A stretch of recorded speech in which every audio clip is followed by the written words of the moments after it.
Welcome back, whippersnappers, to the next episode of the Good News Gang, The Disciples, John the Revelator.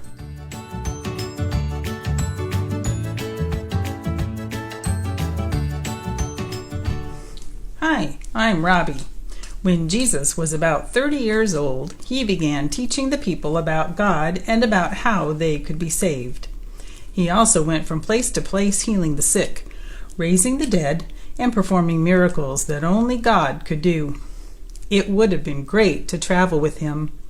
In fact, I want to take you back with me in time through the power of our imaginations to meet the men who walked with Jesus and saw him teach. These men were called the 12 disciples. Let's go.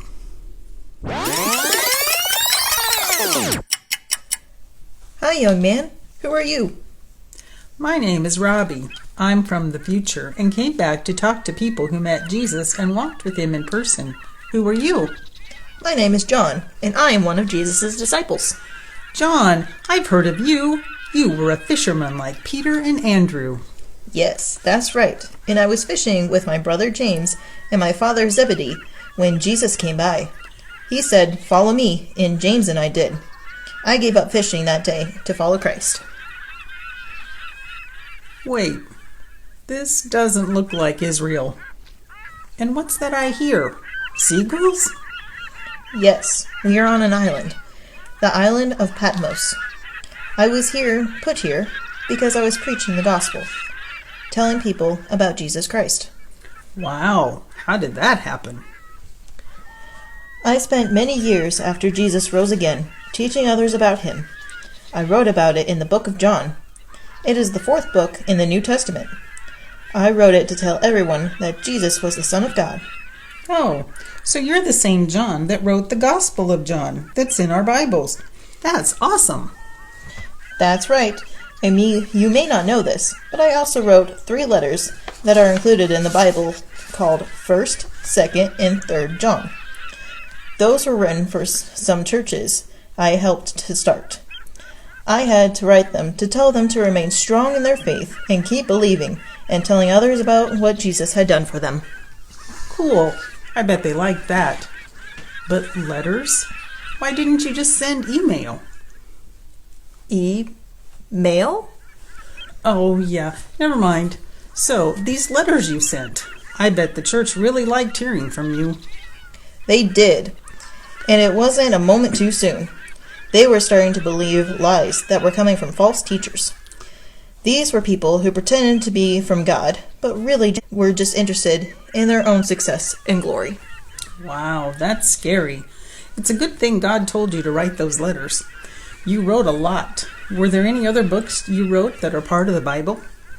One more, and I wrote it right here on the island of Patmos. It's called Revelation.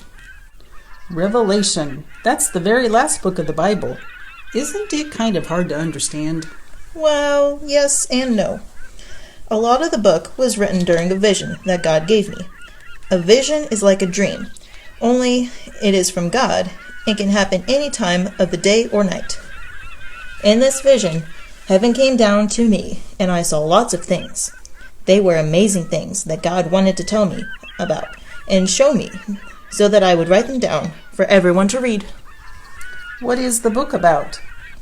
Well, Robbie, it starts by talking about 7 churches, and their good and bad points, but most of it is about the things God showed me. It all had to do with things that would happen in the last days. The last days are the days before Jesus will come back to his people, the ones who have accepted him as their Savior, up to heaven. Wow. I looked at Revelation once and got scared. It was talking about a dragon with 10 horns and a monster from the sea and earthquakes and things. Yes.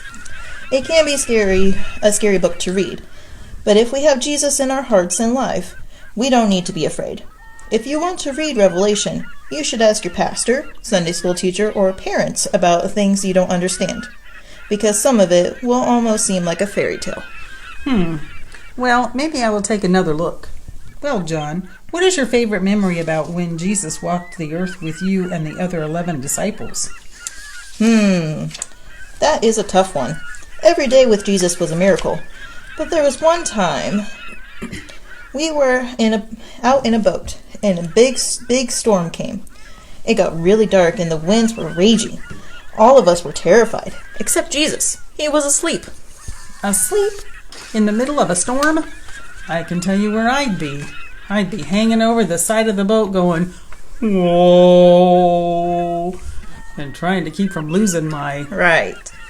Jesus was asleep, as I said. And one of us said, Master, don't you care if we die? So he woke up, stood up, and said, Peace, be still. And the clouds broke up, the sun came through, and everything was calm. Jesus proved that he was God to me that day. Even the wind and the waves had to do what he said. Wow, that is really awesome. Oh, I guess we should go now, John. It was really great talking to you.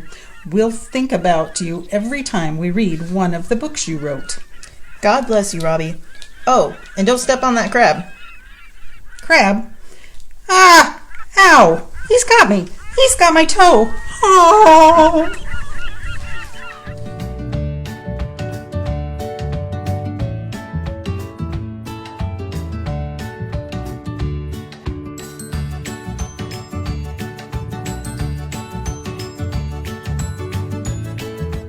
Thanks for joining us, whippersnappers.